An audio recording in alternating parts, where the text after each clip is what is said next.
ஒவ்வொரு ஆண்டும் கண்ணகி கோவில் திருவிழா வந்துட்டாலே அதுக்காக என்னென்ன முயற்சிகள் மங்களதேவி கண்ணகி அறக்கட்டளை எடுக்குது அப்படிங்கிறதுக்கான காணொளி தான் இந்த காணொளி.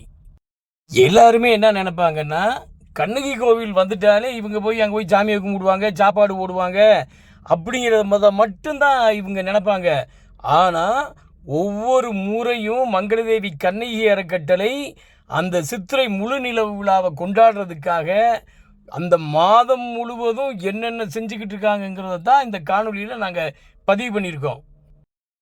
குறிப்பாக கண்ணகி கோவில் திருவிழா தேதி அறிவித்த உடனேயே நம்முடைய கோட்டாட்சியர் கூட்டமாக இருக்கட்டும், அதற்கு பிறகு மங்களதேவி கண்ணகி அறக்கட்டளை சார்பாக படியங்குடியில் கொடியேற்றுறதா இருக்கட்டும், அதுக்கு பிறகு இருமாநில கூட்டமைப்பு சார்பாக நடைபெறுற கூட்டமாக இருக்கட்டும், அதற்கு பிறகு நம்முடைய மாவட்ட ஆட்சியர் நடத்துகிற கூட்டமாக இருக்கட்டும், இப்படி எல்லா கூட்டத்திலையும் கலந்து கொண்டு மங்களதேவி கண்ணகியை வழிபடுற மக்கள் பிரச்சனை இல்லாமல் கண்ணகி கோவிலில் வழிபட்டு போகணுங்கிறத பூரா செயல்படுத்துறது யாருன்னு பார்த்தீங்கன்னா மங்களதேவி கண்ணகி அறக்கட்டளை தான்.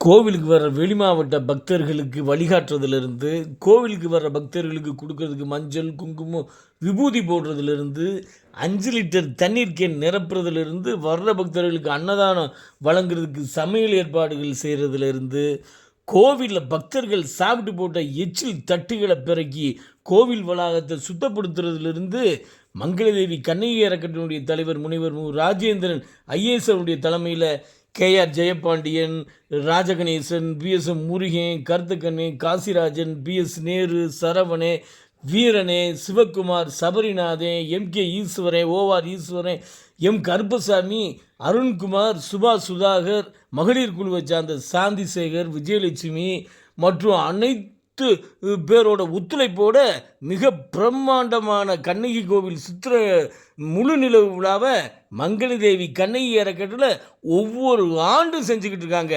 அதைத்தான் அவங்களுடைய செயல்பாடுகளை தான் இப்போ நம்ம பார்க்க போகிறோம்.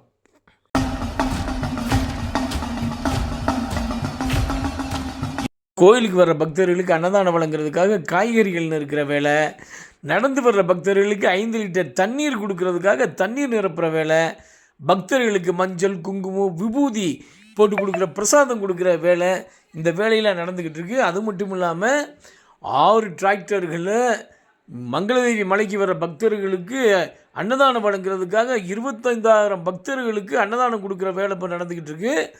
அது நள்ளிரவு 2 மணி வரைக்குமே இந்த அன்னதானத்துக்கான அந்த சமையல் பண்ணுற வேலை நடந்துக்கிட்டு இருக்குது. அதை தான் நீங்கள் பார்த்துட்டு இருக்கீங்க. இந்த வேலை முடிஞ்ச உடனே 6 டிராக்டர்களில் இதை ஏற்றி நள்ளிரவு 2 மணி 2:30க்குலாம் இங்கேருந்து கம்பத்துலேருந்து டிராக்டர்கள் கிளம்பி அங்கே போகிறத தான் இப்போ நீங்கள் பார்த்துட்ருக்கீங்க. இவ்வளவு சிரமப்பட்டு உணவு தயார் பண்ணி வண்டிகளில் ஏற்றி போனாலும் அங்கே கேரள வனத்துறையும் கேரள காவல்துறையும் உள்ளே அனுமதிக்க மாட்டாங்க. ஒவ்வொரு தடவையும் கேரள வனத்துறையோடையும் காவல்துறையோடையும் சண்டை போட்டு தான் நம்ம பக்தர்களும் மங்களதேவி கண்ணகி அறக்கட்டளையினரும் போராடி போய்கிட்டு இருக்காங்க. அதைத்தான் இப்போ அங்கே நடந்துக்கிட்டு இருக்க தகராறை தான் இப்பொழுது பார்த்துக்கிட்டு இருக்கீங்க. கடுமையான போராட்டத்துக்கு பிறகு வனத்துறை அனுமதிக்கு பிறகு அங்கேருந்து டிராக்டர்கள் மேலே கிளம்பி போய்கிட்டு இருக்கு. அதைத்தான் இப்போ பார்த்துக்கிட்டு இருக்கீங்க. தமிழக வனப்பாதை வழியாக பாதை அமைக்காததுனால ஒவ்வொரு ஆண்டும் கேரள வனத்துறை கேரள காவல்துறையோட போராடியே நம்ம கண்ணகி கோவிலுக்கு போக வேண்டிய ஒரு சூழல் ஏற்பட்டிருக்கு. எவ்வளவோ சிரமங்களுக்கு மத்தியில் 4500 அடி உயரத்தில் இருக்கிற அந்த கண்ணகி தேவியை தரிசிக்கிறதுக்காக நம்முடைய வாகனங்களில் டிராக்டர்களில் நம்ம பக்தர்கள் உணவை கொண்டு போய்கிட்டு இருக்காங்க, அந்த பூஜை பொருட்களை கொண்டு போய்கிட்டு இருக்காங்க. அதிகாலை வேளையில் அங்கே மலை உச்சியில் போய் கண்ணகி தேவியை அப்படியே அலங்காரங்கள்லாம் பண்ணி பக்தர்கள் வழிபடுவதற்கான வேலையை இவங்க போய் தான் அங்கே செய்ய முடியுது. நம்ம பக்தர்கள்லாம் அந்த மலை உச்சிக்கு வந்துட்டாங்க. அதை தான் இப்போ பார்த்துட்ருக்கீங்க. ஆகம விதிப்படி யாக வளர்த்து அந்த பூஜை புனர்காலம் எல்லாமே செஞ்சு கண்ணகி தேவிக்கு உயிரோட்டம் வழங்குகிற அந்த நிகழ்வு மிக அற்புதமாக இருக்கும். அதுக்குள்ளே கீழேருந்து கண்ணகியை பார்க்குறதுக்காக ஏராளமான பக்தர்கள் அங்கே வந்துடுவாங்க. அவங்கள சமாளிக்கிறதே ரொம்ப சிரமமான ஒரு காரியமாயிரும். அதற்கு பிறகு அன்னதானம் மங்களதேவி கண்ணகி அறக்கட்டளை சார்பாக வர்ற பக்தர்கள் அனைவருக்குமே அருமையான தக்காளி சாதம், மாங்காய் ஊறுகாய் மிக பிரம்மாண்டமான முறையில் அங்கே வழங்குகிற நிகழ்வுகள் தொடர்ந்து காலை 7 மணிலேருந்து மாலை 3 மணி 4 மணி வரைக்குமே அது நடக்கும். அதைத்தான் இப்போ நீங்கள் பார்த்துட்டு இருக்கீங்க. மங்களதேவி மலைக்கு வந்தால் மாங்கல்ய பாக்கியம் கிடைக்கும், குழந்தை பாக்கியம் கிடைக்கும், எல்லா வரமும் கிடைக்கும்னு நம்பி வர்றவங்க இங்கே வந்து மண்சோறு சாப்பிடுவாங்க, தொட்டில் கட்டி போடுவாங்க. அந்த நிகழ்வை தான் இப்போ நீங்கள் பார்த்துக்கிட்டு இருக்கீங்க.